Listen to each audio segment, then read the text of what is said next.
No, it's not the sign.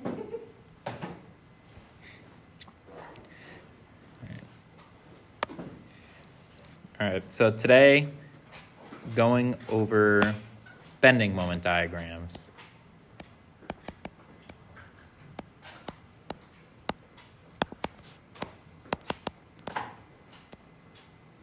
Now, bending moment diagrams, if you guys didn't get shear force diagrams, you're not gonna like bending moment diagrams any better. You're probably gonna hate them more, all right?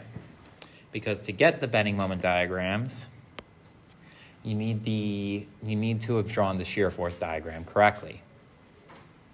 So, the bending moment is an internal moment that induces, it's a flexural force. So think of it like this. If you guys had like a concrete beam here,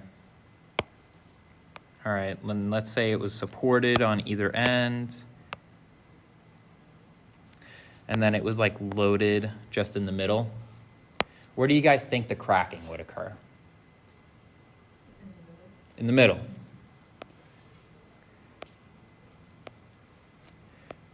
So the cracking would look kind of like that, right? So these are flexural cracks,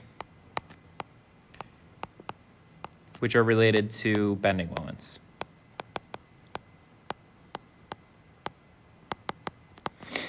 Now, last class, we went over shear force diagrams. The maximum shear forces were always at the supports. So because of that, depending on what material you're designing, you may have cracking that looks like this. So that could be like option 1. If you're dealing with concrete, it can crack actually like this, which would be like option 2. So it all just really depends. So shear crack, option 1. Shear crack, option 2. And I'll actually pull up a picture just really quickly. I don't even know what this is. And it's not even letting me type. Come on. AI marketing tools. Show keyboard.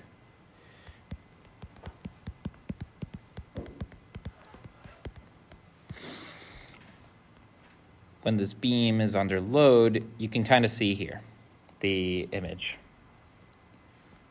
right? Whoops, come on.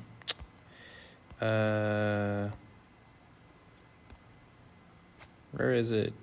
Where'd it go? This. And I'll just pull this up. But you can see where the flexural cracks are, right? Those are the ones that are really inducing tension, and then the shear cracks are the ones that are propagating from the face of the supports. So this tells us that the shear forces are always usually maximum where the supports are, and then the bending moments are usually maximum at the furthest points away from the support. Now there's a few exceptions to that rule, which we'll get into in a little bit. But you guys can understand why drawing these bending moment diagrams is really important. So, just to start off straight up with an example, let's say we had a very simply supported beam here. And then there was a point load of 10 kips here. And it's located, I don't know, let's say 8 feet and 8 feet. All right? Now, what I want to ask you guys is to draw the shear force diagram. Can you guys do that for me really quickly?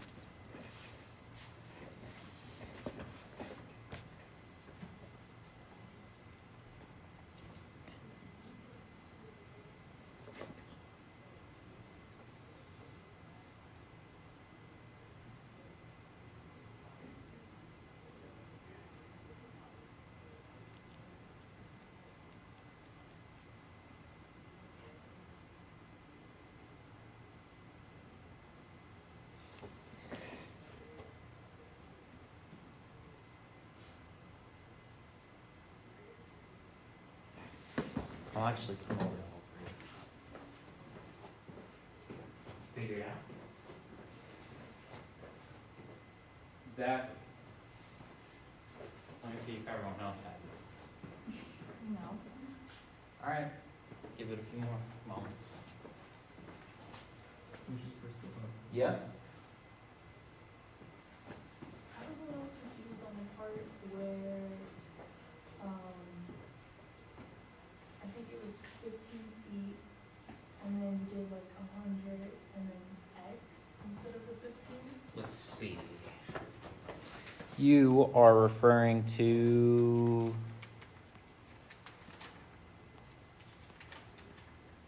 this?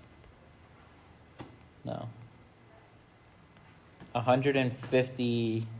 100X.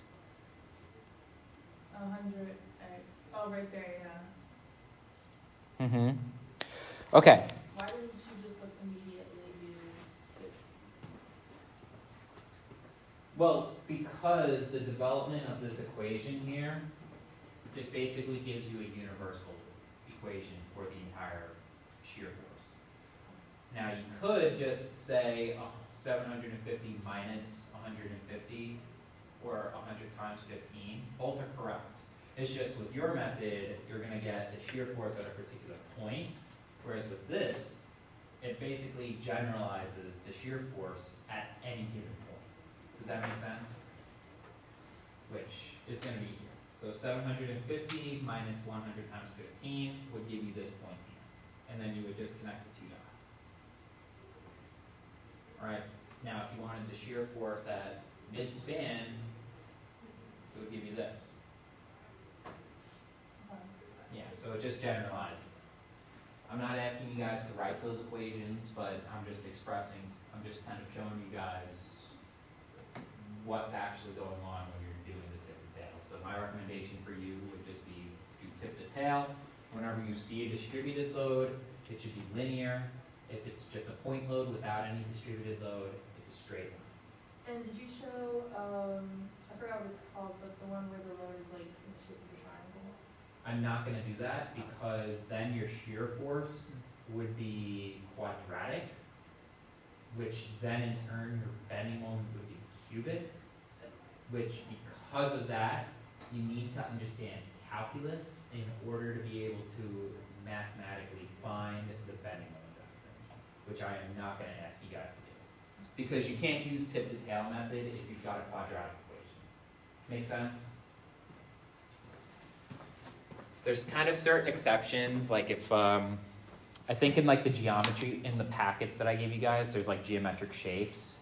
They give you centroids of like quadratic functions and such, but I'm not gonna ask you guys to go too far into that because it's too time consuming, very confusing. So the most I'll ever ask you guys to do is distributed loads, especially since distributed loads are like the most common type of load you can see. Now there are triangular loads that are present. One such example is when we were talking about the roofs, the snowdrift. The snowdrift would actually be a triangular load, right? Because then what would actually happen is, let's say that that's like the face of your wall here. Then the snow, you might have like a base level of snow that just develops just from it snowing on the ground. But then because of wind, you may also have additional snow that develops here, which we call snowdrift. In which case, you've got a triangular load on top of a rectangular load. I'm not going to ask you guys to really go into that, but that's just for your own reference.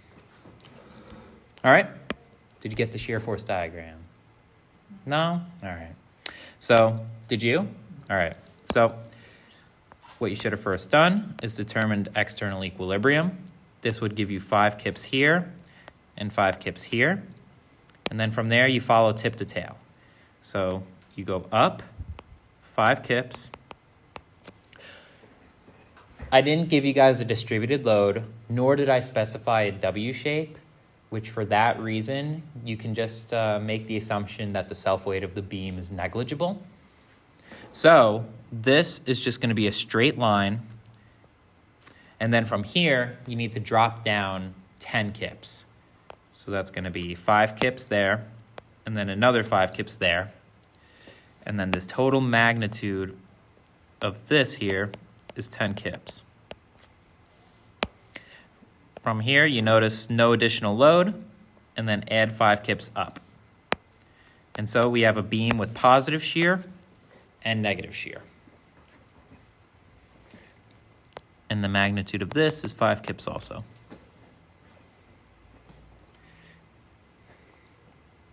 Make sense? Now,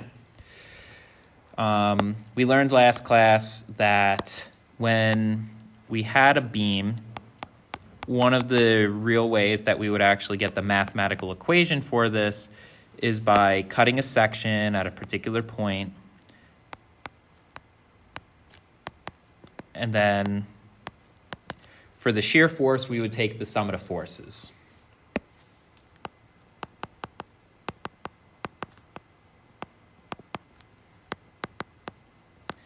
And the reason we assume that the shear force is positive moving downwards is because we assume that for most beams, they're generally going to tend to want to deform downwards. So we just assume it's positive going down. But what you guys notice is that 5 kips is also a distance away from our cut, keeping in mind that this would be like the cut here. All right, so because of that, there's also an internal moment that develops here, which has to counteract the 5 kip rotation. This is that bending moment that I'm talking about. So to find what that moment is, you would need to take a moment about the cut, which would give you, it has to equal 0, and you would just add the moment that we're trying to find minus 5 kips times x, which would mean that our bending moment is equal to 5x, and its units are going to be in kip feet.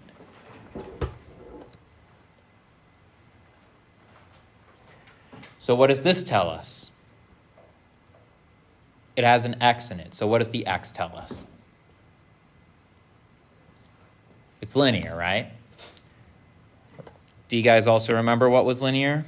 When we had a shear force, that was a function of x also, which means our bending moment is going to look somewhat like this.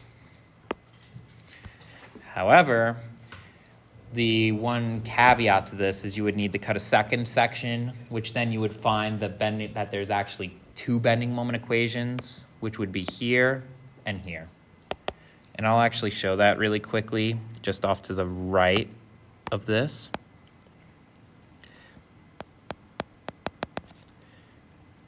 This would be our cut. I'll call this cut 2.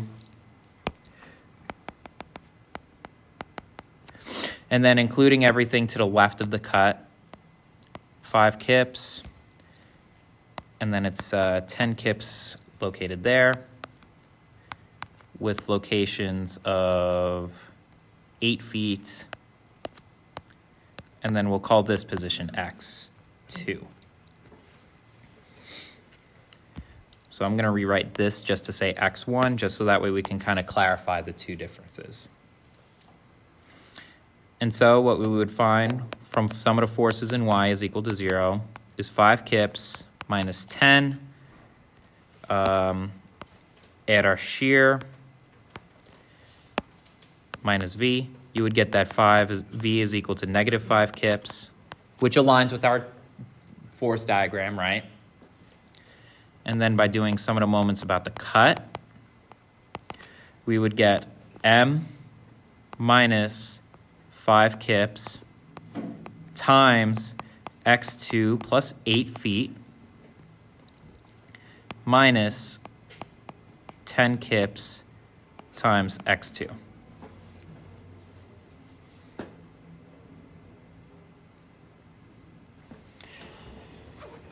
Now, I'm not expecting you guys to draw out the actual equations, but we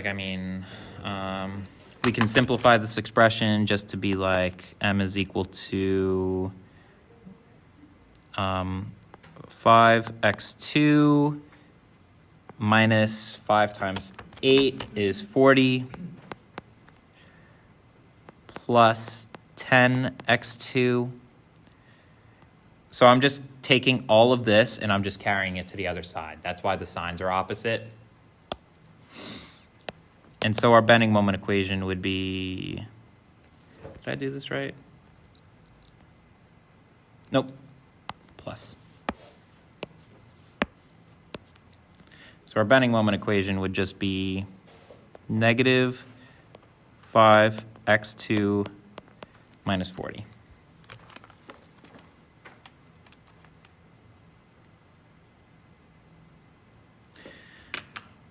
Hold on, I'm trying to like, just bear with me.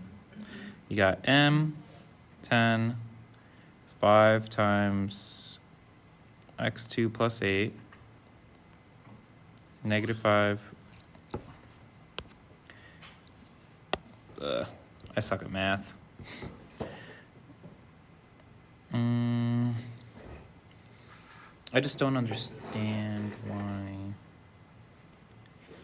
Oh, plus, sorry. You know what? I am just going to redo this whole thing. 0 is equal to m minus 5x2 minus 40 plus 10x. 0 is equal to m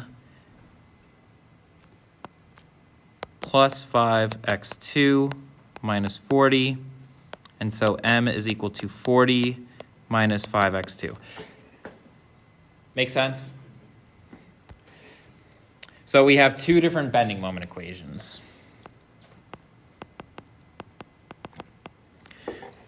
So it tells us that the bending moment equations are linear.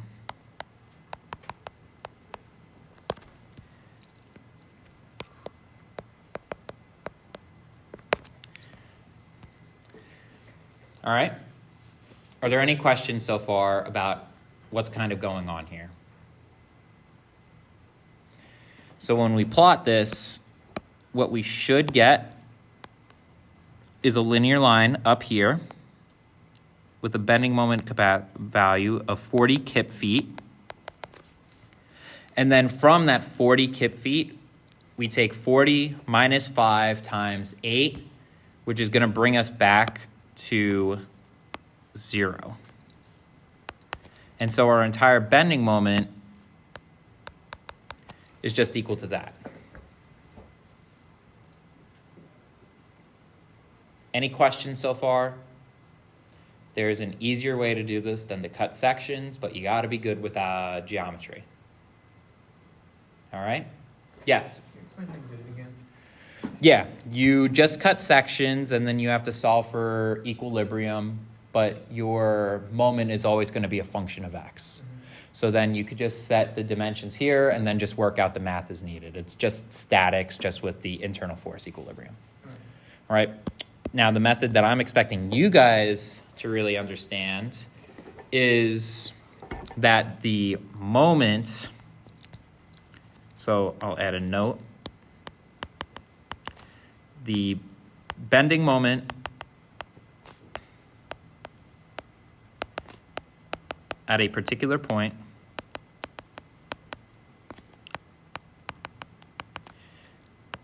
is the area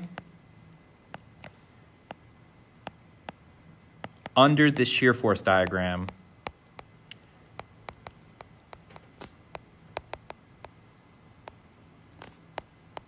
up to said point from the left.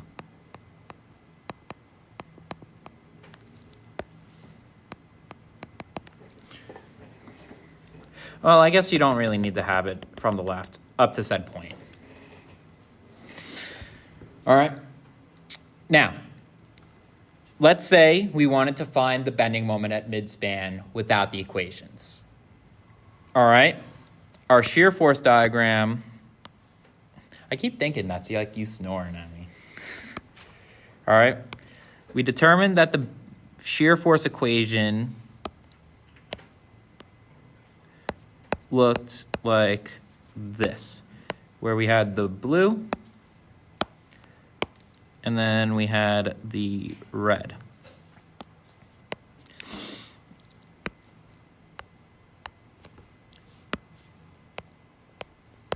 Negative and positive.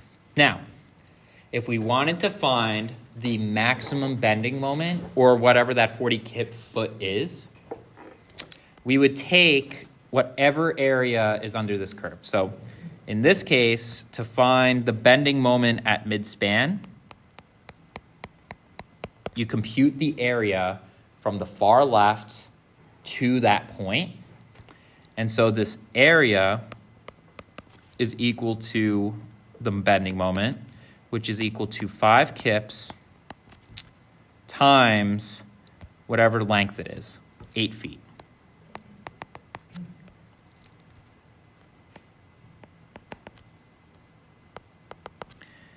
And what does that give you? 40 kip feet.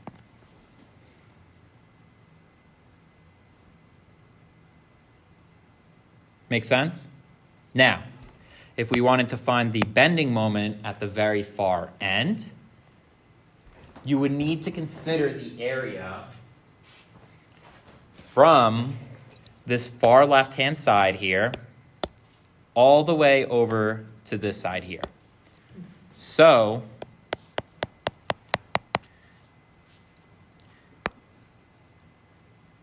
we'll call that M1, and we'll call M2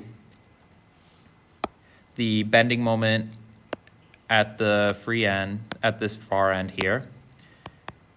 And it's just going to be the area of the blue plus the area of the red, right?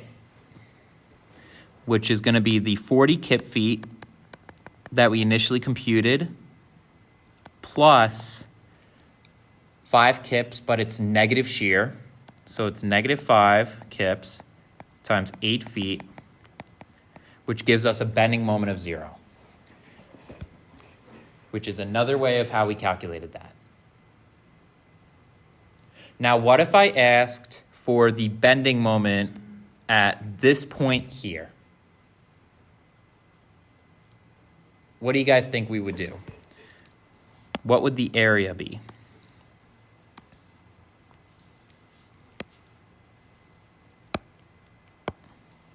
I want to hear your thoughts.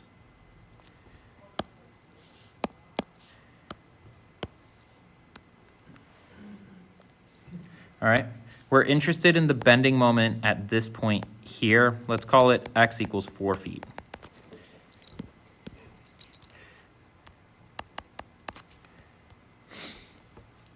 What would the area look like then? Yeah. Maybe a triangle? Not quite. It would just be, the bending moment diagram would be triangular still, but what's the shape? It's a rectangle. So the area would just simply be,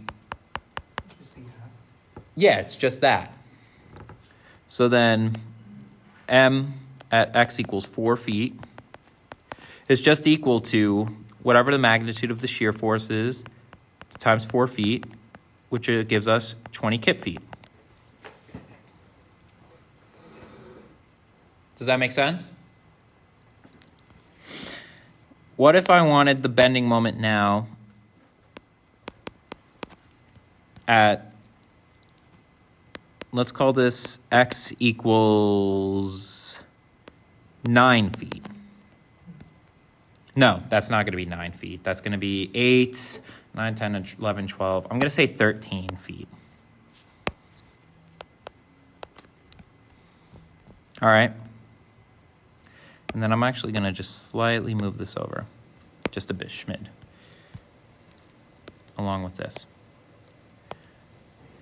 All right.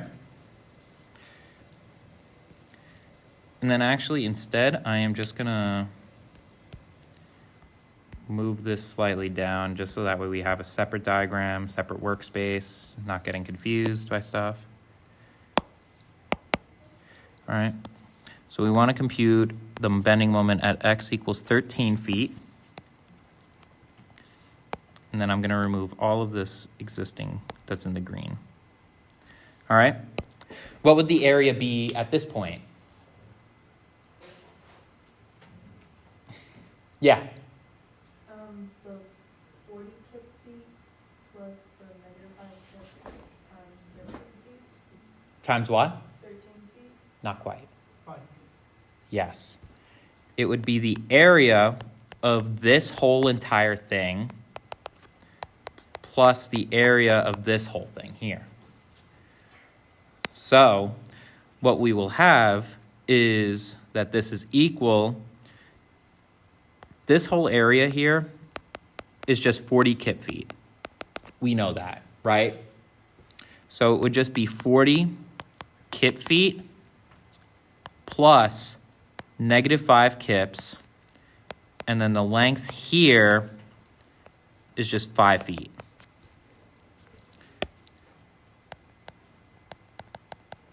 Which gives us a bending moment of 15 kip feet. So you're always summing the moment areas from left to right.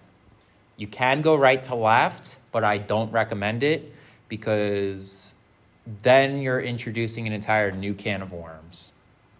Because then you're gonna need to track your sign conventions, and then negative becomes positive, positive becomes negative. So just work left to right. In all of your problems, always work left to right. Does this make sense? All right. Good. Now, another example. Let's say now we have, instead of a point load, it is, you guessed it, a distributed load.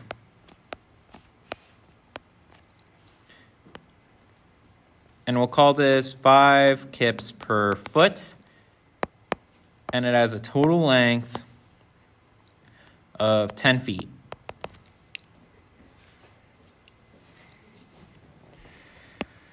Well, let's cut a section and just draw the free body diagram.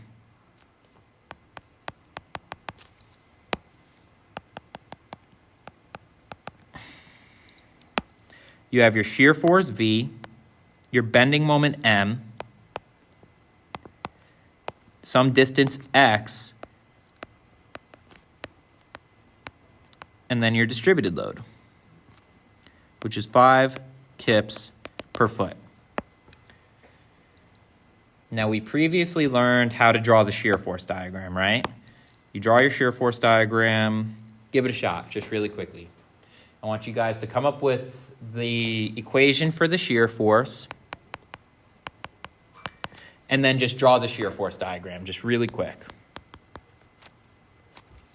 All right, I'll give you guys a few minutes to work on that.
The one thing that aggravates me right here, they're not accounting for the fillets. There's a radius of the fillets. So what happens if you don't account for it? It slightly affects the inertial properties for structural design, not by much, but it's just not drawn correctly. How should it be drawn? What? Then how should it be drawn? It should be rounded around the edges down here because of the fabrication process.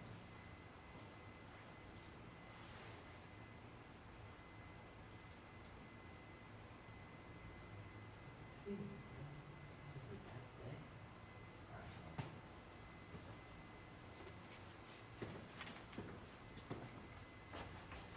Right, I'm gonna go around, see how everyone see it.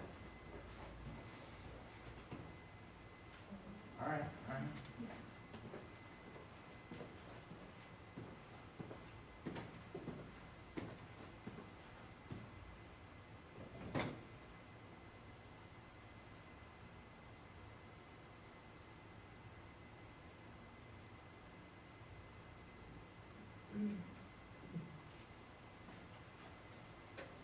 Good. It's the equation.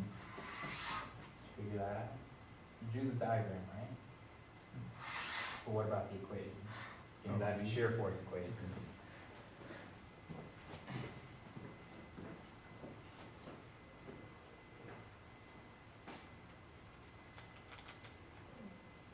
That.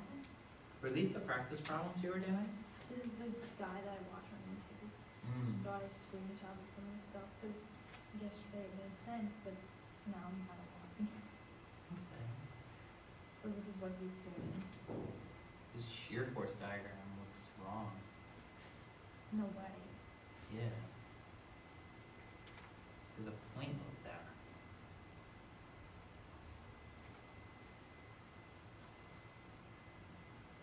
Yeah, that doesn't look right. But he uses YouTube then. But he got me through statics. He got you through statics? Yeah. That shear force diagram looks wrong. Unless he's just not drawing it and he's just superimposing the distributed load of the point load. That could be it, but. No, that what you're looking at is he took the distributed load and then he just like did the math and then put that in. The point load then afterwards. So he superimposed it. Yeah. Okay.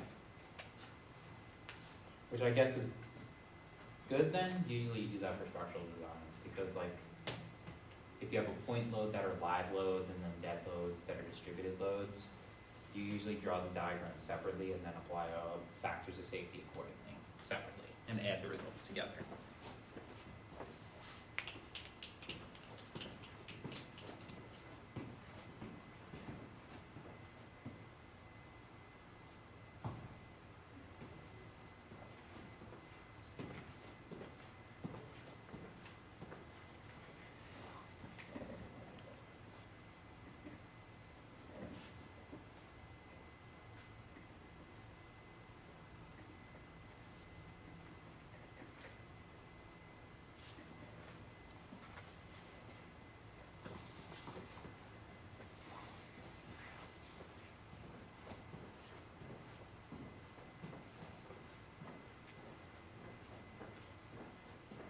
Figure it out, Edgar?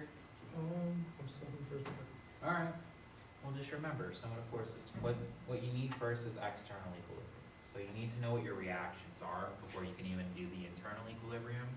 It's the same as we've been previously doing. So I would determine what your end reactions are first. Oh, you're on the right track. Yeah. Mike, you figured out? You got the equation?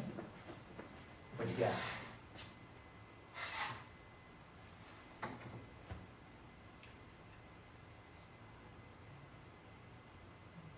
minus 5x. That would be your general equation. Yeah, that's good.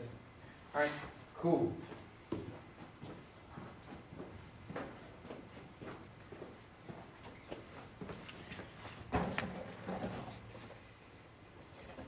All right, just so we're not spending a million years working on shear force diagrams, the way you would get this equation is the total magnitude of the distributed load is going to be what? It's 5 kips times what? 10. Times 10, yeah, which would give you the reactions. And then you divide it by 2, so you should get reactions of 25 kips.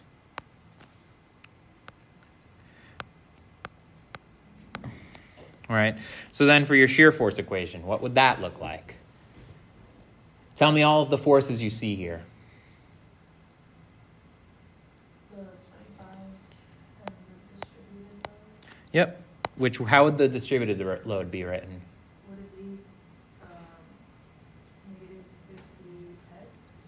50x? Negative 5x, because it's a 5 kip per foot load. Yep. And then the last thing, you just add v, which v is going downward, so you technically subtract it. And so you get v is just equal to 25 kips minus 5x. So when you draw your shear force diagram, what you should get is a 25 kip peak, and then because we know that it's linear, it just varies.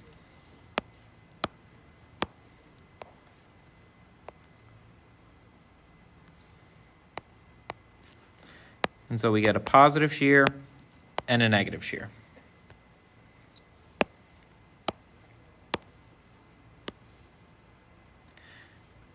Now we want to determine the bending moment equation. The way we determine the bending moment is by doing sum of the moments about the cut, which we know also has to equal 0. Are you guys ready to, or do you need a minute? I know I might be going a little fast. Everyone's all good? All right. So, the 25 kip force. What is the moment arm of the 25 kip force from the cut?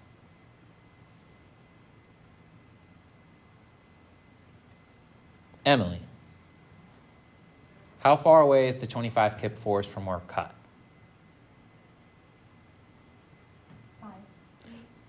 5.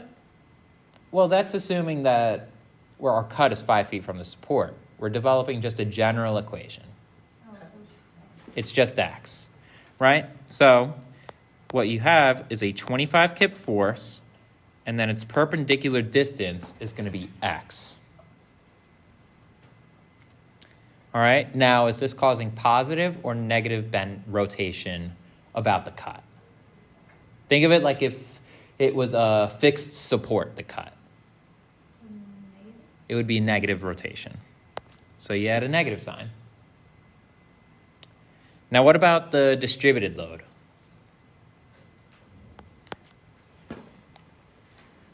We know what the total magnitude of the distributed load is. What did we say it was? 50. In terms of x, just of the cut, what is the total magnitude of the distributed load in the cut that we're interested in? 5 times x. 5 times x.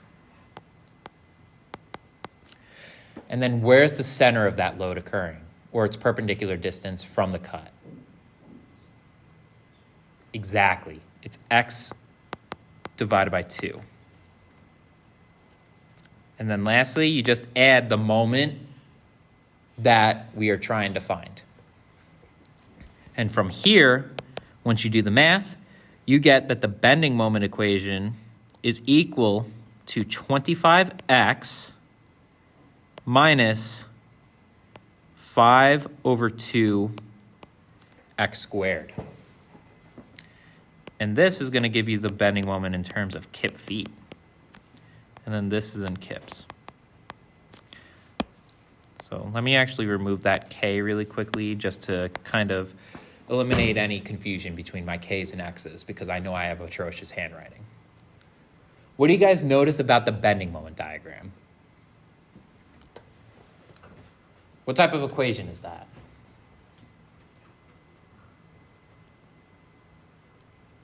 Looks like up and down. Linear? The slope. Nope.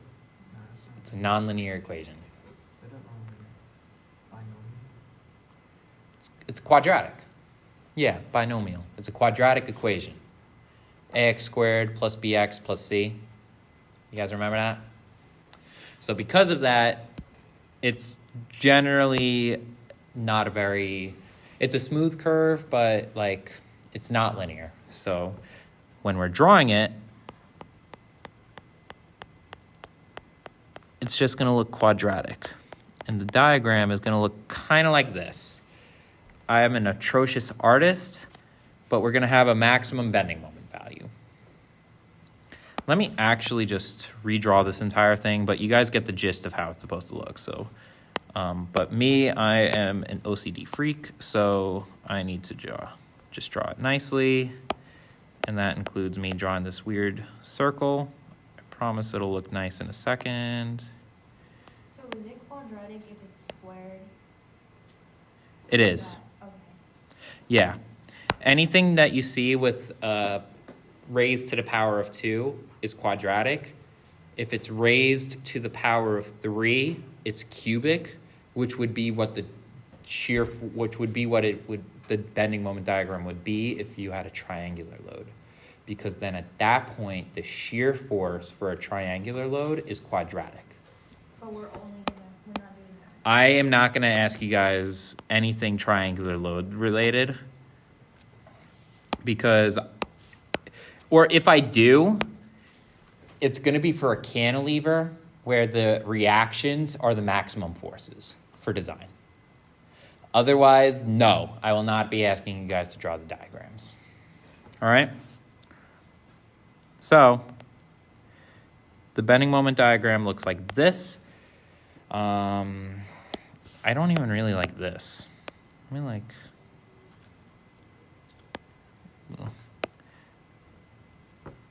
Is there like... That looks better. That looks like I can tolerate. I don't even know where that plus sign came from. That looks more quadratic than the massive peak. There we go. All right. And we know that it's undergoing positive bending. Now, to determine what the maximum is would generally require some manipulation, but fortunately we know a trick. All right. The maximum bending moment occurs wherever the shear force is 0. We saw it last time here. All right, we wanted to find the maximum bending moment at midspan, so we're just adding all of the positive stuff. Because once you start adding the negative stuff, it's going to reduce the bending moment, right? It's subtracting it.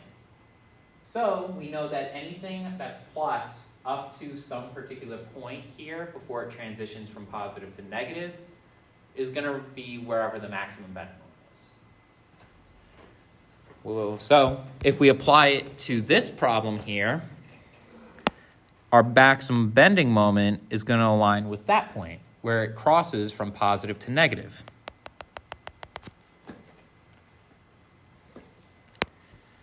What do you guys think that maximum bending moment is equal to? We'll call it M max. You guys tell me. What is the shear force equal to? Is it 0? Nope. It's not the shear force at a particular point. But what is the bending moment equal to? I mean, I probably worded it wrong. What about the shear? How are the shear force diagram and bending moment diagrams related? What did we say? Look back at your notes.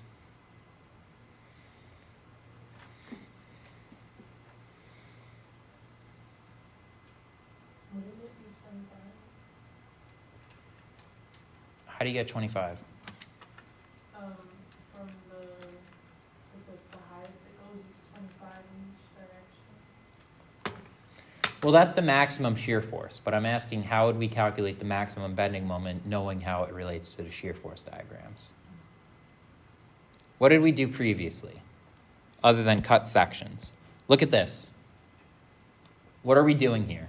Finding the area. Finding the area. So if we wanted to find the maximum bending moment, what would we do?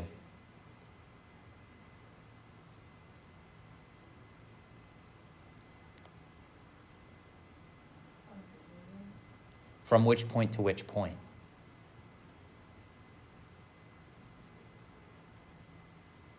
Wherever the shear force crosses 0. In this case, it would be half. Yeah. Way. So the maximum bending moment is going to be all of this.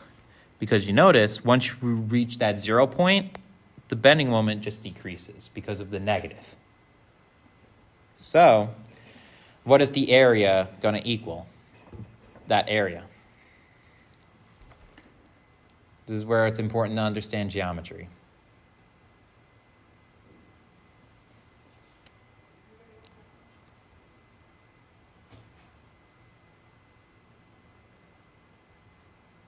It's just 1/2 base of height. Exactly. 1/2. What's the base? Would it be 5 feet? Yeah. Because the width of this is 5 feet, and the width of this over here is 5 feet. And then the height is 25 kips. So your maximum bending moment is actually 62.5 kip feet.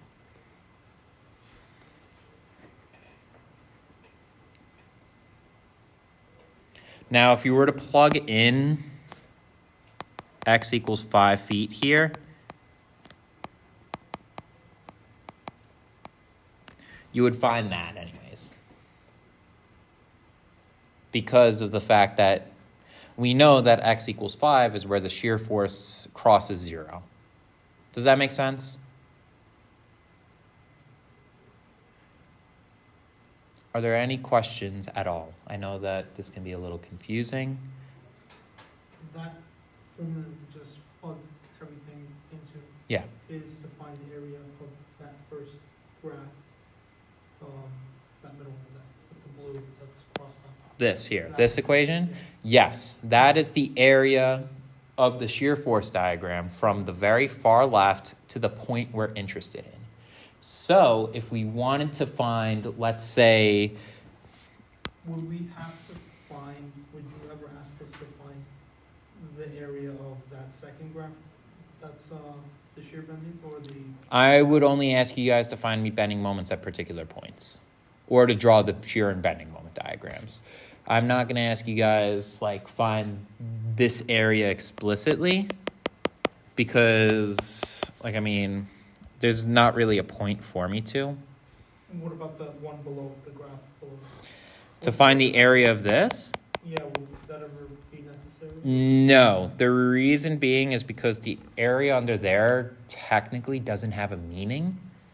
Like, I mean, it does once you start getting into deflections, but that's sort of beyond the scope of what I'm going to teach you guys in terms of deflections because that's more of an engineering level and it really kind of complicates things. So because of that, I'm not going to be asking you guys to find areas under the bending moment diagrams. There's no point to.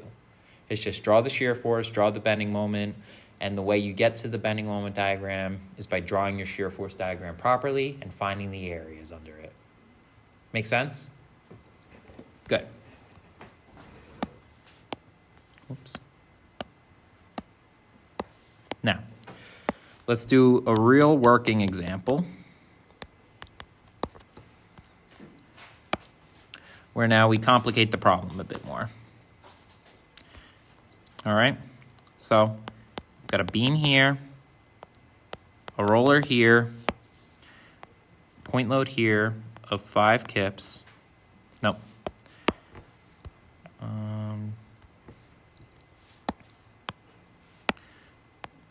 10 kips.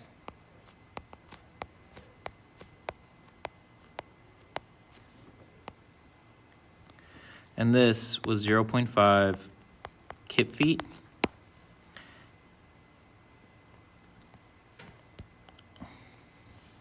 And then I will just take this here.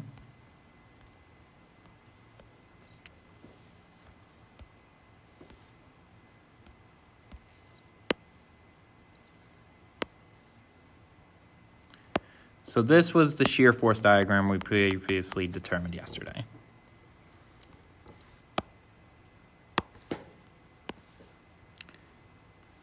And it had reactions of 2.5 kips and 17.5 kips.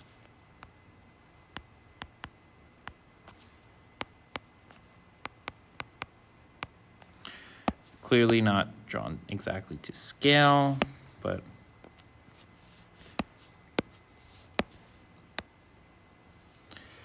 let's just fix this real quick.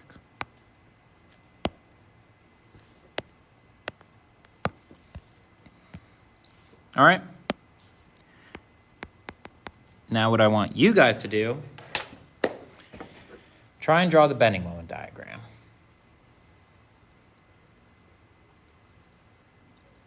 Notice where the shear force diagram slopes. It means what about the bending moment diagram? If this is linear, it means your bending moments are quadratic. If this is a straight line or a constant, it means your bending moment is linear. Okay? So I'll give you guys a few minutes. You don't get a break until you solve it. You're kidding. He'll get a break in 10 minutes.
What? The cuts are, I only did the cuts just to show you guys like how you can develop the equations and why we're drawing linear and quadratic equations or curved lines. But now at this point, I don't expect you guys really to fully understand it or fully write out the equations, because as you get to more complicated problems like this, like, I mean, you're gonna have two equations here, and those equations are gonna be kind of complicated to write out. So now at this point, I am just asking you guys, find the area under here, compute the max bending moment that you get, and then find the other bending moment here, because there's two shapes. So just find the area of both shapes. Oh, Does that make sense? yeah. And that gives you the moment at each point.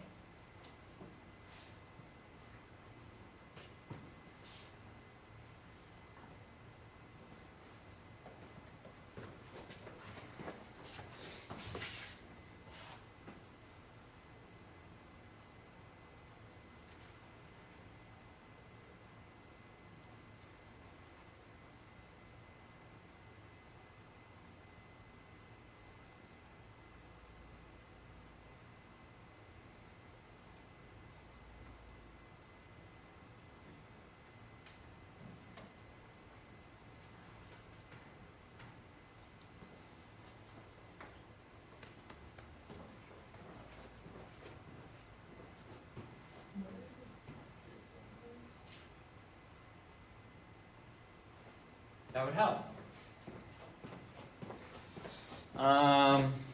Distances were 10 feet and 5 feet.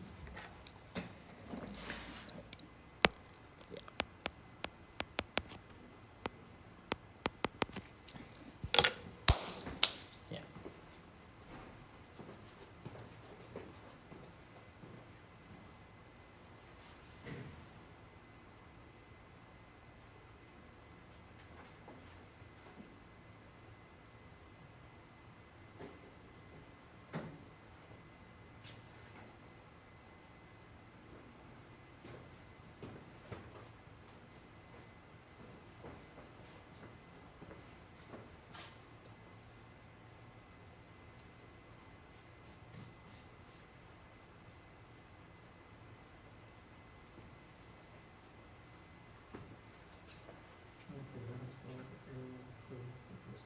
All right. Did the second one. Well, remember from statics how you can find total areas of objects? You can break them up into shapes. So what two shapes can you break that up into? Triangle and rectangle. Yeah, so go ahead and do that.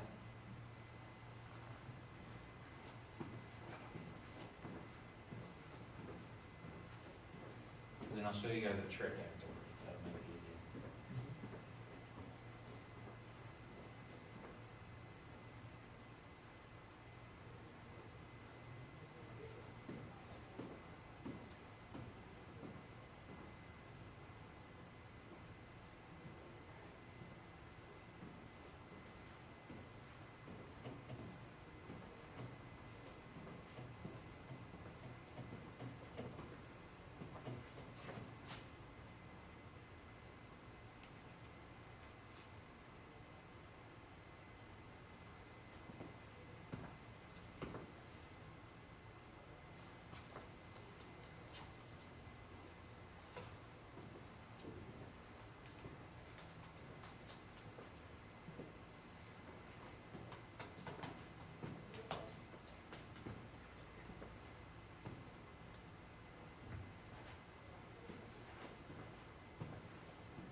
that's 10 feet. Why is there 10 kips up there? Well, why isn't it 10 kips here? No, up there, yeah. Why is it 10 kips up there?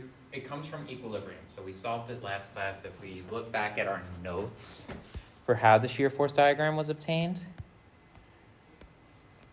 what you needed to do, here, hold on. There we go. Whoops.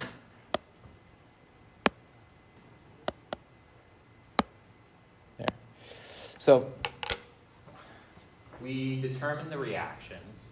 Yeah, Which it's going mean- up 10 kips, right? Well, here's the thing.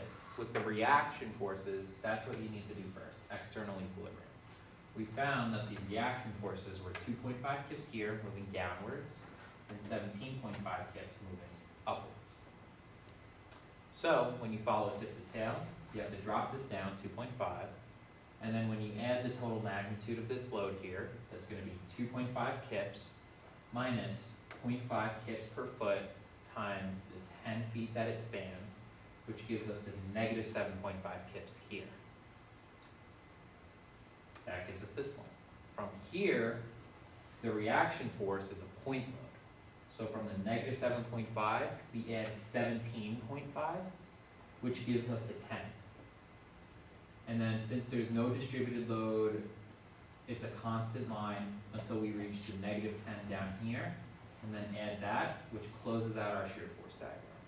So it's following tip to tail the entire way through, which is how we get that shear force diagram initially. Make sense? Yeah. Now, with the shear force diagram already determined, I am now asking you guys to determine the bending moment diagrams. So there are going to be two main points that you're really computing the bending moment diagrams for. Point 1, because this is all one shape here, and then point 2, which is just another shape here. So there's two shapes, so there's really two bending moment diagrams that you're, or bending moment areas that you're computing. Does that make sense? I'm confused on how we draw this shape. Because isn't it like a mix of a half circle and a It is confusing. So, the way that this would get drawn is the bending moment would start out at 0. The reason being is because is there any applied moment, like a reaction moment from like a cantilever beam or something that is just causing immediate rotation or a twisting force applied at this point? No. So you can just assume bending moment equals 0. From there, your shear force is continually increasing, which means your bending moment is going to be increasing quadratically. So it's going to curve down. Well, yeah, it's negative, so it's going to curve down, just like doesn't that. curve like the other one. No. The reason for that is because the peak here is larger on this side than this side. So because of that, it's rapidly increasing. Okay. All right? And then from there, because this is a rectangular line, that means your bending moment is quadratic or linear? Linear. So, linear shear means quadratic moment. Constant shear means linear moment. And then no shear means constant moment. All right? So give that a shot. Let's see what you got. No breaks until you solve it specifically. That's not good. All right, maybe you need to see it, right? All right, I want to see what everyone else has actually. I only have an area, given your, this one, unless you add, 25 plus 25, okay. Total area is 50. unless you add A1 and A2 together. A2 is this, so Yeah. yeah. But the only issue is that this is negative because of the fact that these are all negative shears. So because of that, you would need to account for the negative here, which would bring your bending moment to 0, Yeah. which at the free end, it should be 0. Oh, good, it should, okay. It should be 0, yeah. Cause like I had both of them, but I didn't know if the 0 was. Yeah, if you have a free end, there's nothing resisting rotation at this point over here, right?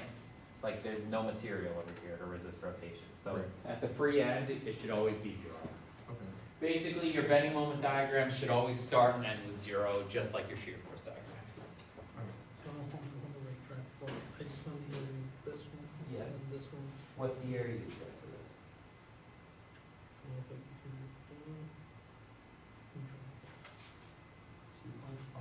it. It looks like it's wrong, because that should be a negative 2.5. Here, let's do it, so that way you guys can take your breaks. All right? So, when you have a shape like this, there are 2 equations you can do. You can either break this up into a triangle and rectangle,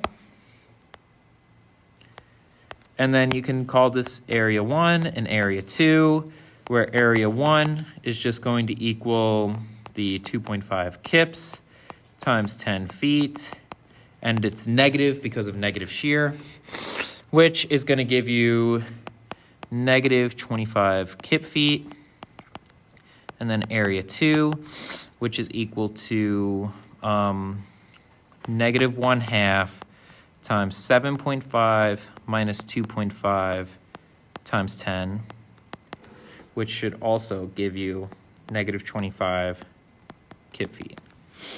Everyone sees how I get that, right? So the total area is just going to be negative 50 kip feet. So we could come to our diagram really quickly, and I'm going to rough hand sketch it, but it's as long as you just write quadratic. If it looks weird, I'll be fine with it. It should look kind of like this. It should start off at 0, and then it'll peak around here. Negative 50 kip feet. How do I know that it goes like this and not like this? That's what you were asking me earlier, Olivia, right? It's because this side is taller. That's simply it. Now, if the bending moment equation, shear force diagram looks something closer to this, then I would expect a moment diagram to look more like that. All right? And then from there, we've got area 3. So A3 is just going to equal the 10 kips times the 5 feet, which is equal to 50 kip feet, which then when you sum those two together, it's 0. Which brings us the linear plot right there. And so that's the bending moment diagram for this shape.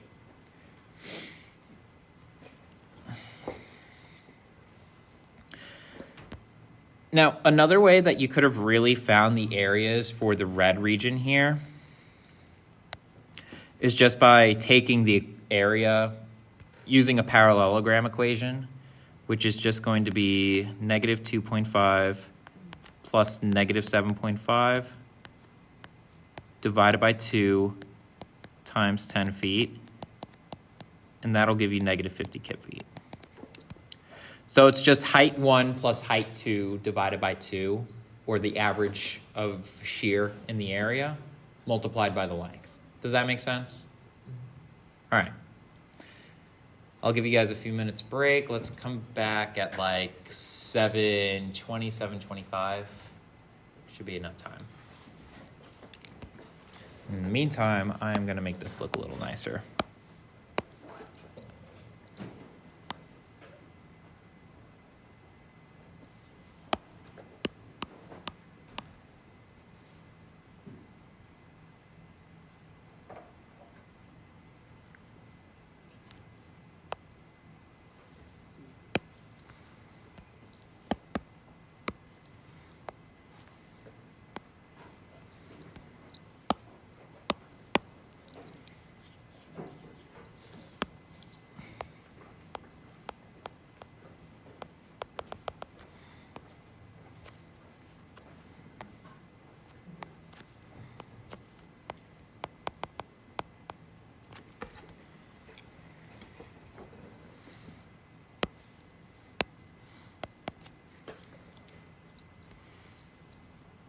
did you grade the exams yet?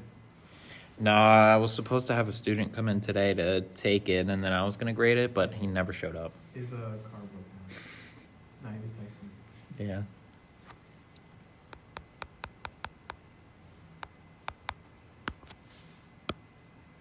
So I'll probably just grade him this weekend, honestly. Like, I mean, I'm sick of waiting. I want to see how many of you failed. Okay. Are you doing anything for Halloween? Working.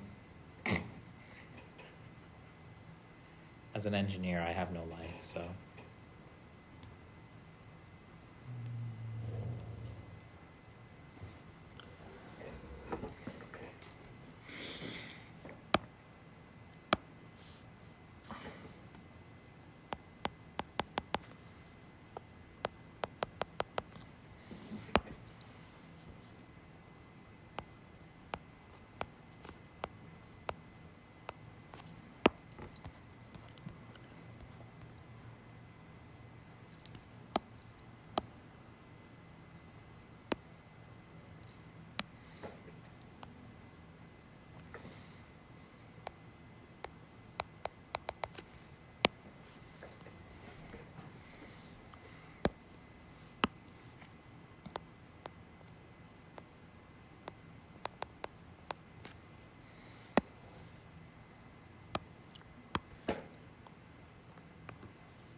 How about you? You guys doing anything for Halloween? I have no plans as of right now, actually. I'm just going to the movies because I couldn't come up with anything else.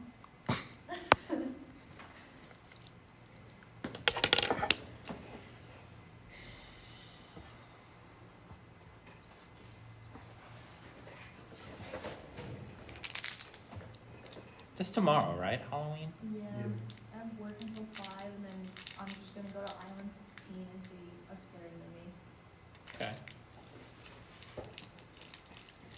You guys start looking at internships yet or anything like that? I know you're working then, right? You plan on working with them long term or? Yeah, well, when I graduate in May, originally I was gonna do 4 years, but now I'm just gonna just be a designer there, because the math is just, I can't do it anymore. What? I just can't do it anymore. Have you looked at other places before? What do you mean, like other places to work? Yeah. Yeah, I've looked. I really like high-end residential, Mm-hmm. so I don't really, originally I thought I wanted to be an architect, but it just seems like a lot. You can do it. I don't know, maybe. I kind of want to just make money and not do calculus. Because when I was looking at Farmingdale, I have to do calculus, You have to do it every school, physics. every single school. Yeah, Yeah. physics too. I honestly think you could be an engineer. And I'm not like lying about that. Yeah. You have the drive to want to do it. Like, I mean, like, and I don't say that openly. Like, I mean, a student can be really smart, but I don't say that about anyone. Like, Yeah, I mean, but you I come don't to, see it. well, I see it. But You I could be an don't see engineer it. if you wanted to be. I almost worked for, I'm not sure if you're familiar with the DOT, Yeah. I used to work for them. Yeah, I didn't accept it. It was for the, what was it called?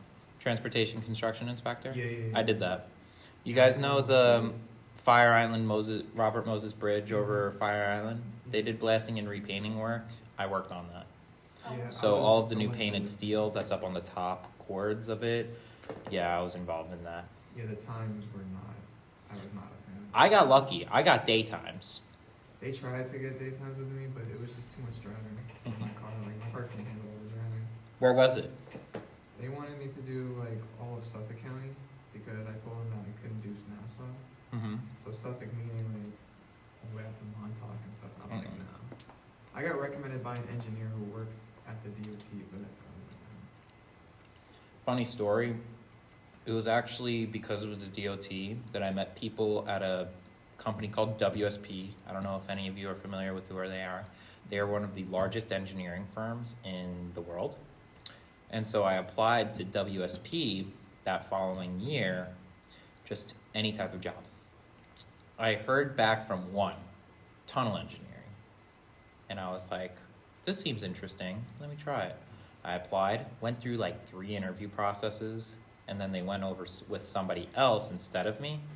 However, they liked me so much, they told me, we hope you stay in this industry, so we'll reach out to this one company that we know of that is also looking for interns. And that's how I started working at my current company. So it's because of a competitor that I got my current job. Do you like tunnel engineering? I love it. So much fun. Do they put you on like Queens tunnel stuff? Like stuff like that?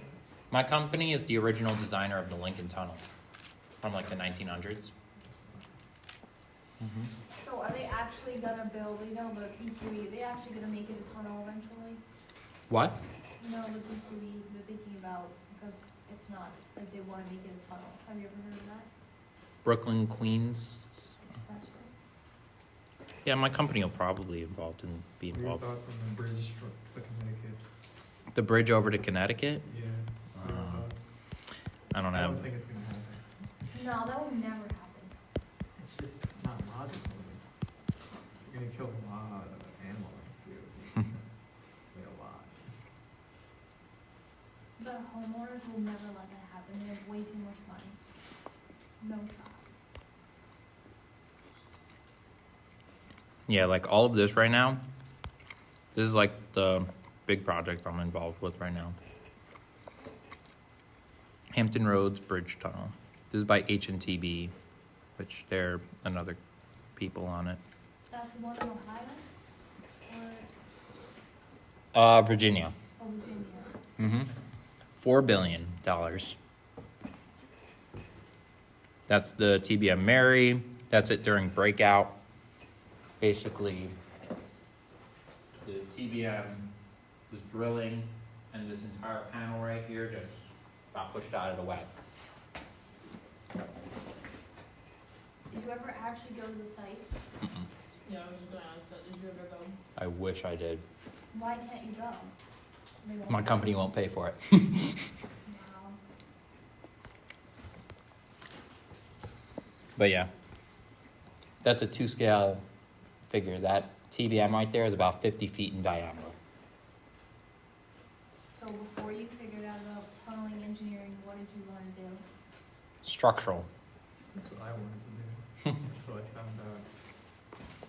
So That's you the want- hardest one. Mm-hmm. That's another reason why I didn't want to do it. Wait, structural is harder than this? Yeah, no, it's insane. That's like Well, this is structural engineering. That's the thing. With tunneling, there's not a license for tunneling. I thought that was transportation engineering. Depends if you're doing structural design of tunnels or transportation design of tunnels. If you're doing roadway design and it just happens to go through a tunnel, that's transportation engineering. But if you've got a tunnel and you're designing the segmental lining design of it or anything that's interior structure related, that's all structural. So what does Professor Dawson do then? He's a Professor Dawson's a transportation Oh. engineer. He's the one that designed the HOV lane on 495. That's Oh, crazy. I didn't know he did the Asian ceiling too. Mm-hmm. He did the entire thing.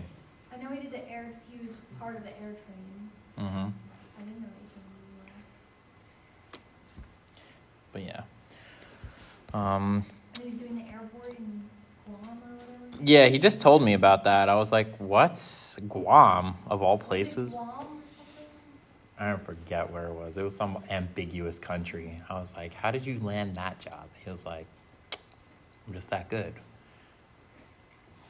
He lived in Puerto Rico too for a while to do a project. Really? Yeah, because he saw the sweatshirt and told me. My company is currently involved. Do you guys know about that giant like city that they're trying to build in like the middle of Saudi Arabia or some The shit? line? Yeah, my company's involved in that. Are you serious? No Mhm. way. Yeah, we have a few people who have moved out there right now, and apparently it's going to take up 20% of like the world's steel production. They're I think. actually doing that? Mm-hmm. I've seen It's so under many construction videos right now. of I thought that was AI. it. It's not. It's real. I don't know if it's not gonna last long. There's no way. That's How is that even passing budget? I don't know. They're If rich it's there. If it's passing budget. Yeah, but that's not a good quality of life at all. And don't they need more elevators than there are in the world for that or something? You're talking about the stadium in the sky? No, the line in Saudi Arabia. They need so many elevators and. They wanna host the F1 event too there, which that's not gonna happen.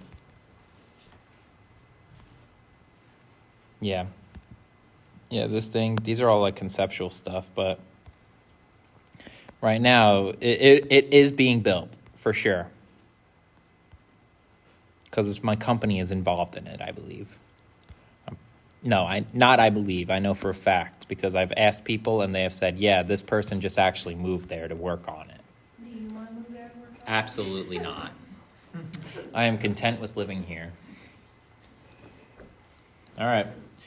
So, another example. All right. We need to first determine our reactions AY and BY. How do we determine the reactions? Actually, you guys do it. Draw your shear force diagrams, determine the reactions.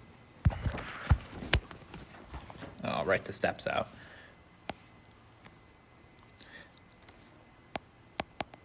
Step 1, find your reactions. Step 2, shear forces. Step 3, bending moments.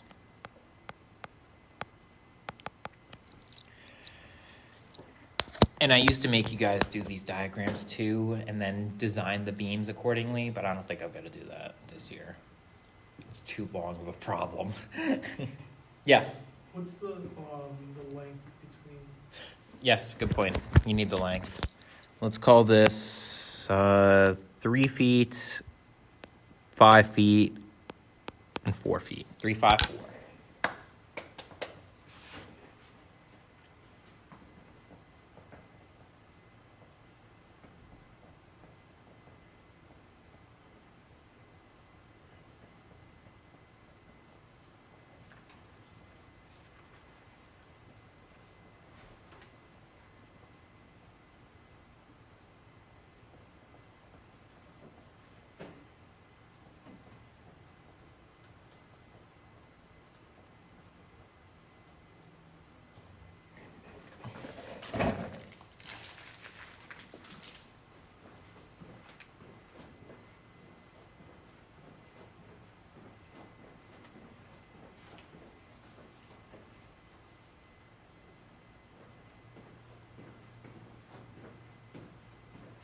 Jacket's at least drying up. Kind of. Feet are wet.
Yeah. The reaction. What? I'm trying to find this reaction. Okay. And it's in this group. So you got -3 times 5 times, where does 5.5 come from? And then it's gonna be 3 plus 2.5. Yeah, but the distributed load is only over this region here. Right. So, you don't have to do this part? where are you taking your moment from? Nope. A is there. Yeah, so always take your moments about the reactions. So would it just be 2.5 then? Yes, it would be. Hmm. Yeah, always take your moments about the reaction points. So either the pin, which is the triangle, or the roller, which is the circle.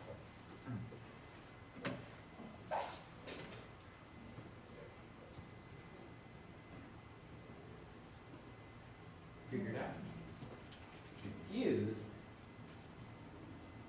The start is like out here instead of. Exactly.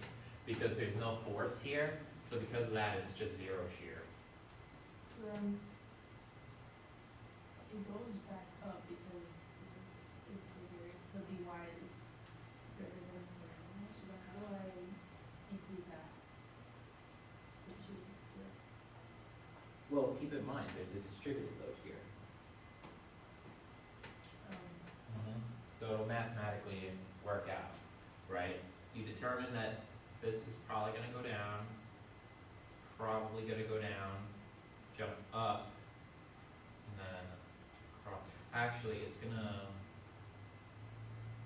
trying to think of how it would go. But either way, if the, whatever combination it is, it's gonna end up here and it's gonna have to come up because of that vertical force moving upwards. Does that make sense? So as long as you do it right, you should end up down here with an arrow up here. Okay. Somebody raise their hand over here? No?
So, either,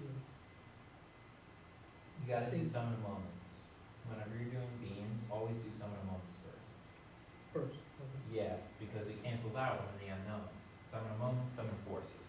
It's the only way you're gonna solve it, otherwise you're gonna be staring blankly at a piece of paper for 5 minutes. Okay, so start with that. Yeah, always start with your moments.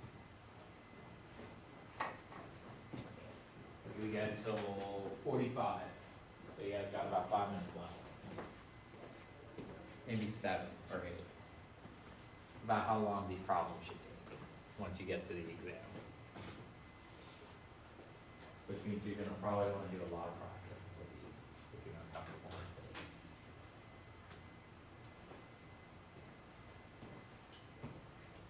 It's not close enough, It's not? unless I'm doing it wrong. We determined -2.5 times, where's 2.5? Half bar. Oh, okay, yeah. -2.5 times 15 tips plus by times 5 plus 2 times 9.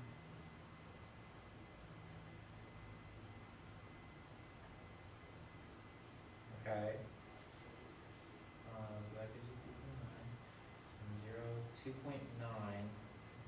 Wait, so 2.9 minus 3.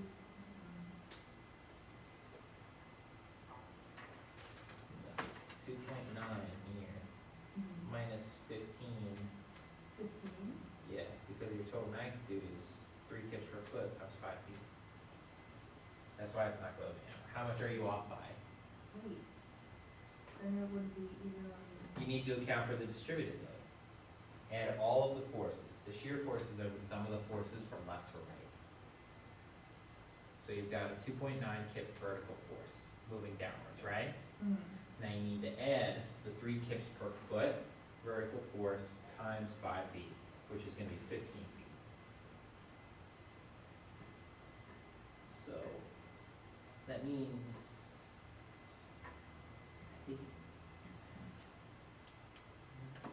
let's work on it together. Because now I'm getting mad. All right. Sum of the moments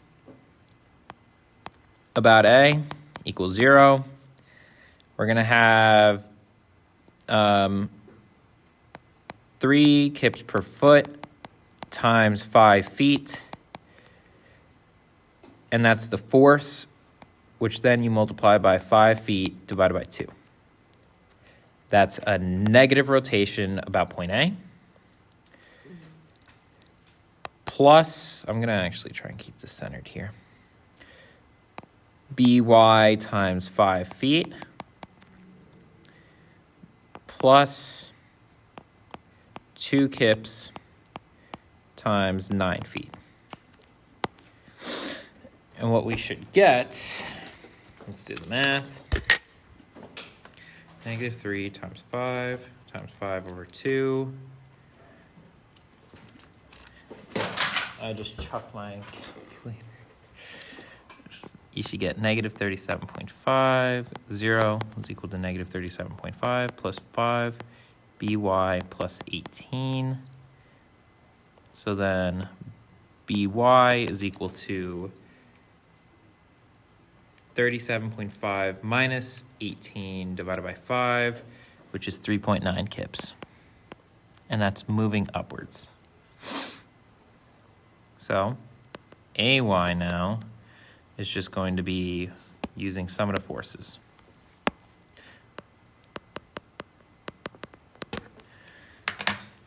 So we've got AY minus 3 kips per foot times 5 feet plus 3.9 kips plus 2 kips. So AY should equal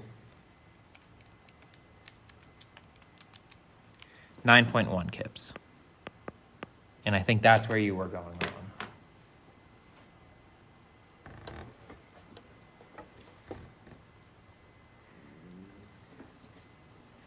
Any questions about how these reaction forces were obtained?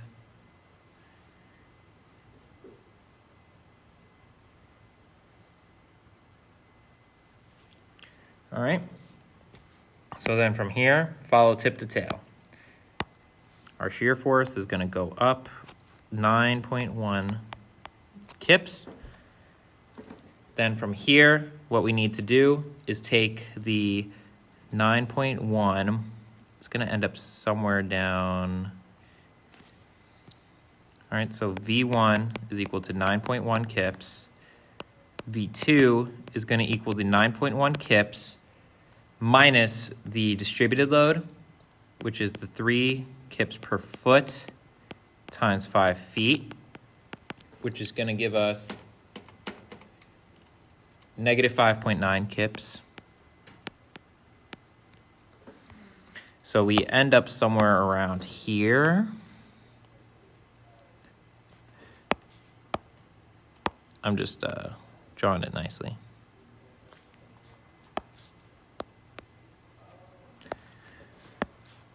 With the transition point of 0 around here. All right, this shear force here is equal to the 5.9 kips that we just calculated, but it's negative. From there, we calculate V3, or 0.3, which is the negative 5.9 kips plus By, which is equal to negative 2 kips, which means we jump this up slightly And then from there, because there's no distributed load, this just gets carried over and close out.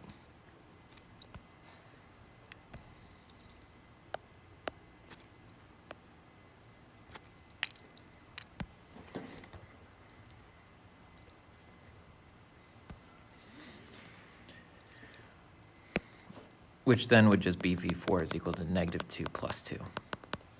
Make sense? Shear force diagram looks a little weird, I know. It's okay. All right. For the bending moment diagram now. This is where things get a little tricky. First of all, what's going to be the first important point in our bending moment diagram?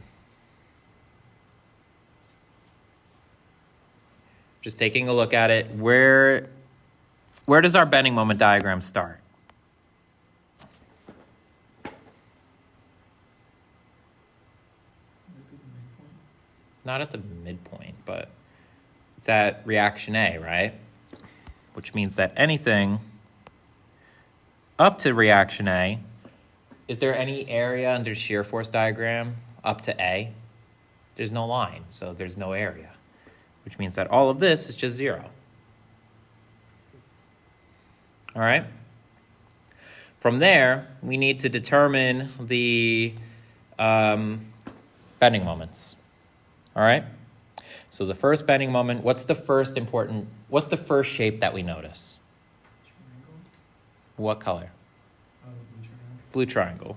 So we could just calculate the blue triangle as M1, and what would the area of the blue triangle be?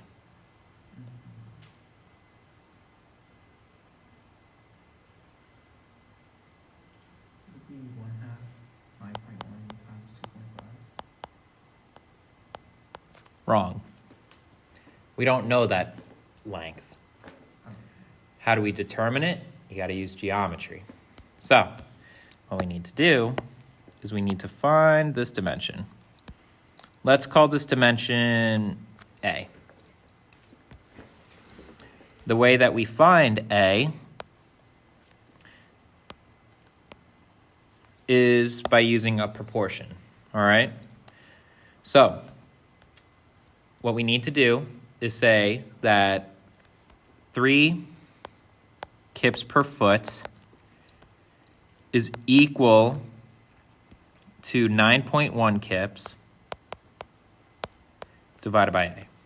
It's the distributed load equaling the peak height divided by that distance that we're interested in. Do you guys see where I get that or no? No? All right, so if I do it this way, you guys will see.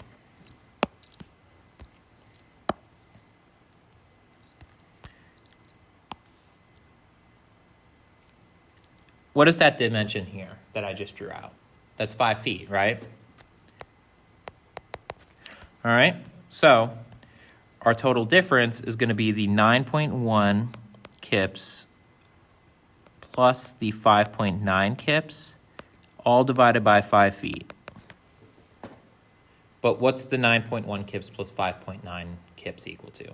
It's 15 kips, which then when you divide it by the 5 feet, it just gives you the magnitude of this distributed load.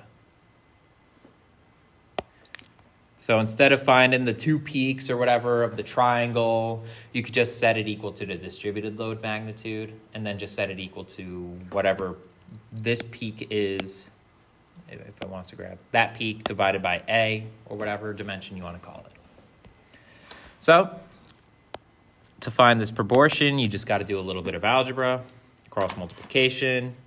But what we should get is 5 times 9.1 over 9.1 plus 5.9, which should be 3.033 feet, give or take.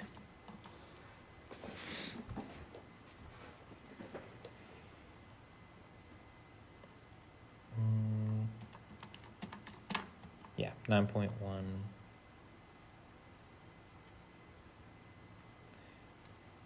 divided by 3, yeah. All right, so plugging in 3.033 feet into the equation, we get a bending moment equal to roughly 13.80 kip feet. It can be approximate, all right? Yeah, I'm not asking you guys for every single decimal, just something that we can use to decide. All right, so from here, we can draw our first point. What is our first point going to look like? Well, it's a peak up here, and then it gets smaller towards the edge, which means it's going to be rapidly increasing in height.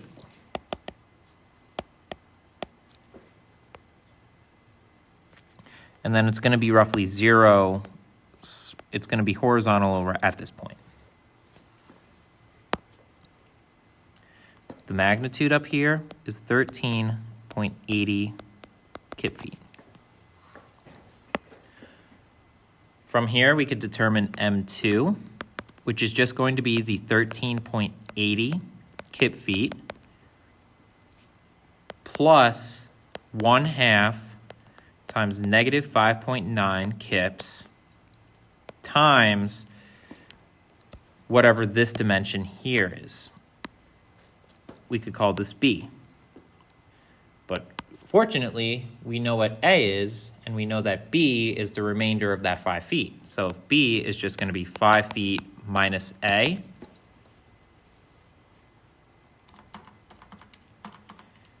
so this dimension is around 1.97 feet.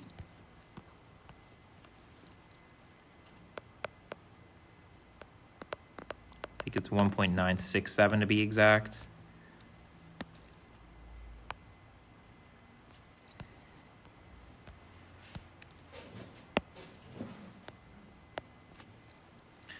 So what we get from here, 13.80 plus 0.5 times negative 5.9 times 1.967, we get around 8 kip feet.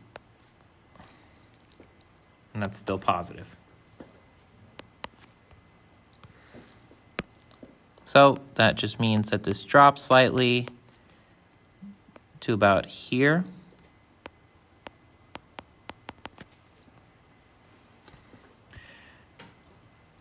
And then the last part is determining that third moment, which is just going to be the 8 kip feet plus the 2 kips, negative 2 kips times the 4 feet, which closes out to 0, which is how we know our numbers are right. And that's linear.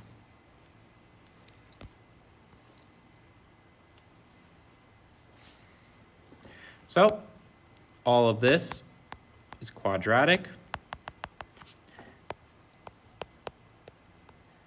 Quadratic. And then this here is linear.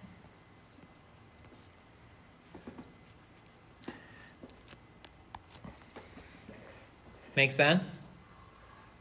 Any questions about this at all? Guys just probably might need some practice, right?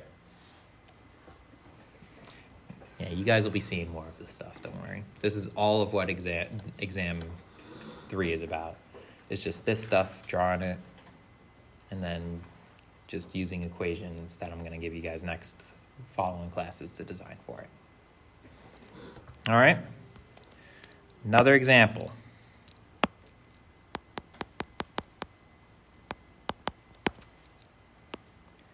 I'm going to take an example that we did last class, this one.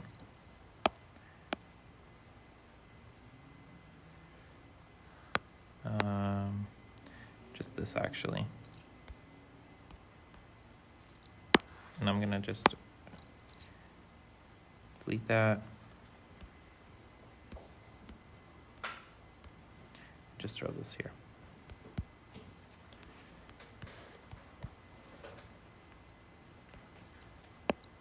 All right, so we have the shear force diagram for this. Now what I want you guys to do is draw the bending moment diagram. Your reaction forces were as follows.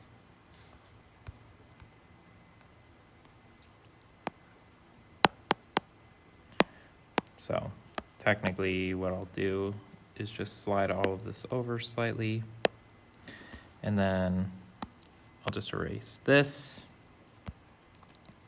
and then I'll replace these with the reactions. So this was 750 pounds, and then this was 3,125 pound-feet.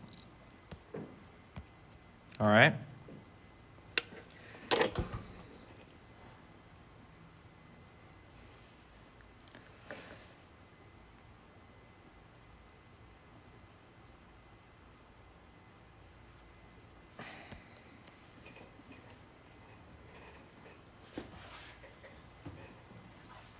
And this is going to be kind of a trick question, by the way, just so you know.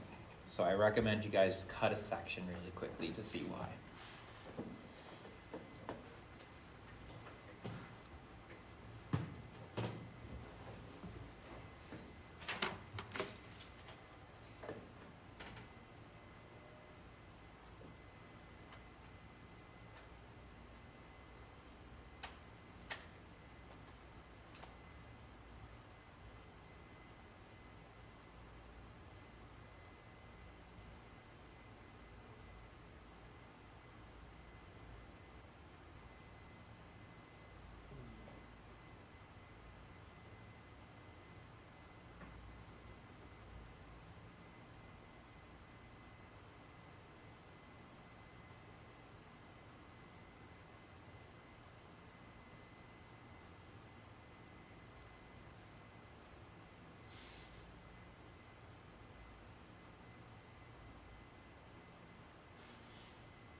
Figured out yet? Where are you going wrong? I don't know where to start.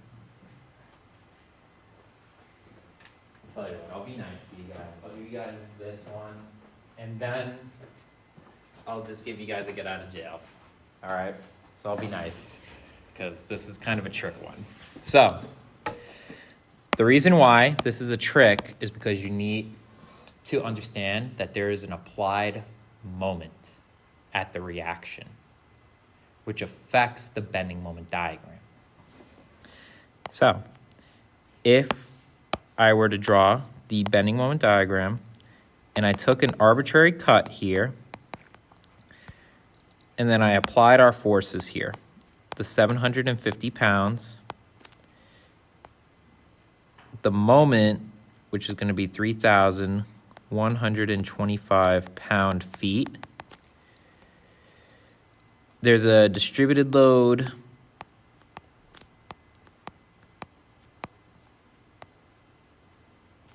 of the 50 pounds per foot. And then we have our internal forces, V and M.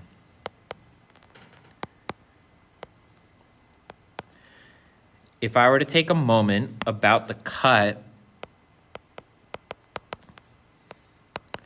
what would our equation look like? What would our terms be?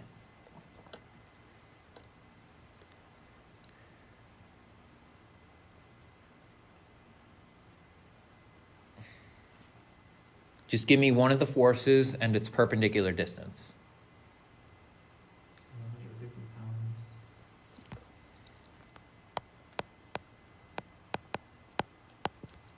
That's times the 50, right? Not times 50, but times x. Times the Yeah. And is that positive or negative rotation about the cut? positive. Negative. Negative. Right hand rule. What else? Edgar, give me another force, perpendicular distance.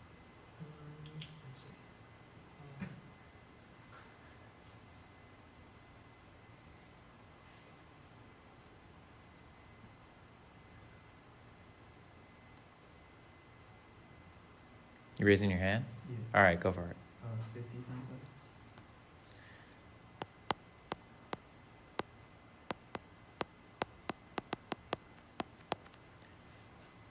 And is that just the force or the perpendicular distance? Would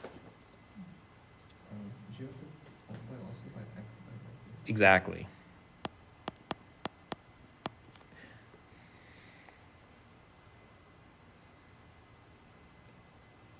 Is there anything else? Negative V?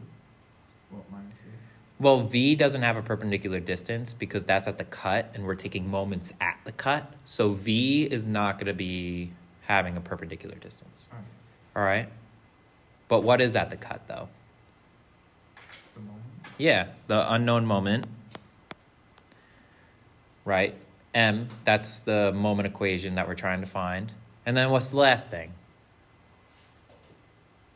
The 3,125.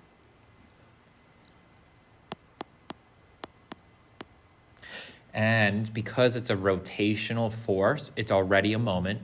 It doesn't have a perpendicular distance. So just add it directly on. And so, when you write out what your bending moment equation is, you are going to get negative 3,125 pound-feet plus 750 x minus 25 x squared. I'm going to erase this.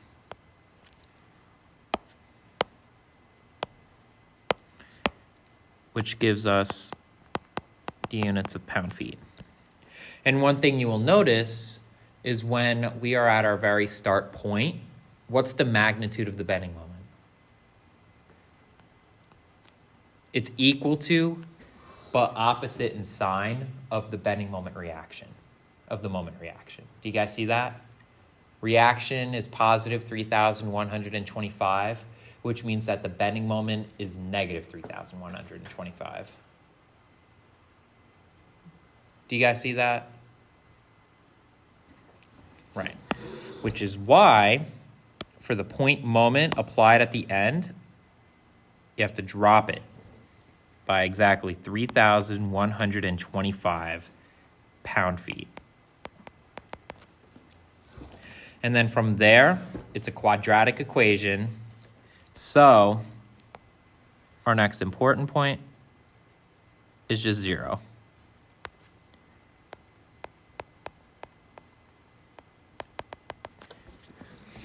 And that's what the bending moment diagram looks like.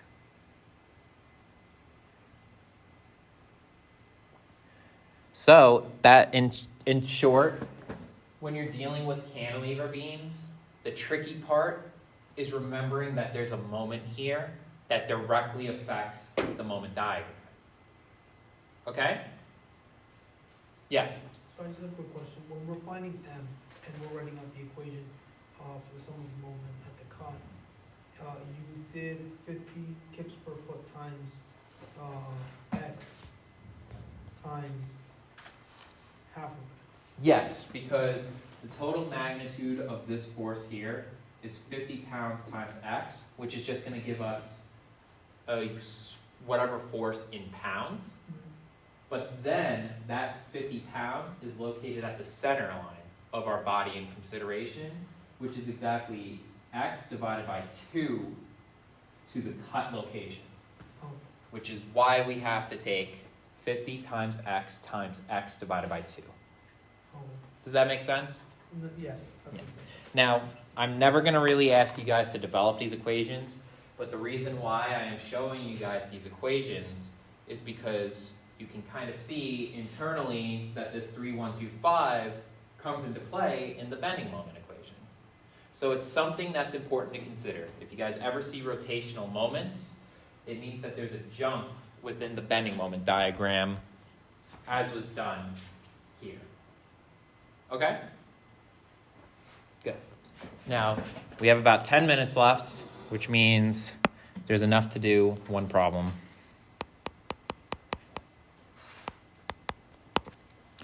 So,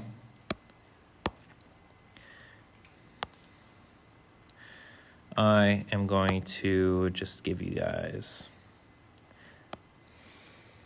what I think is simple.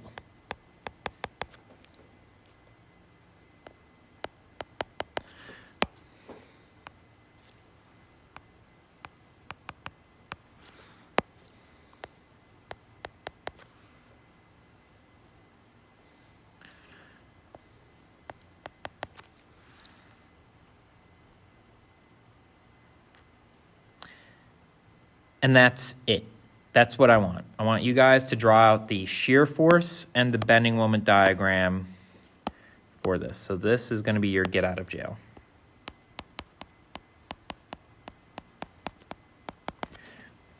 And because I didn't work on like a ton of these problems either, you can also try at home what the bending moment diagrams would look like. And if you're interested, we could have office hours next week to discuss what some of the bending moment diagrams are. So it just forces you guys to try and do it at home if you wanted to. All right, but that's your get out of jail today. I think it's pretty straightforward. You guys know what you're doing. You should be done within the next 10 minutes. Freeze it. And then I'll solve it right here by myself.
All right, you guys should be done by now.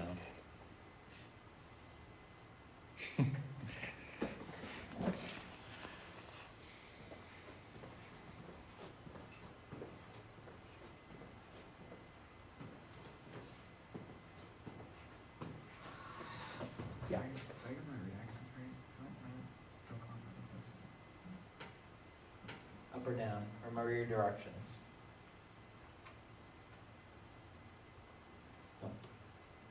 It's down. You do the math and figure it out. Alright. Alright.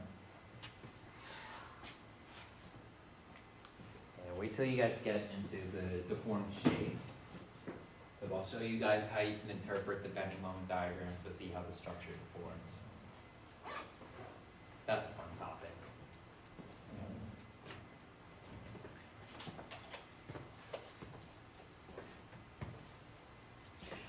Let me just turn this off actually.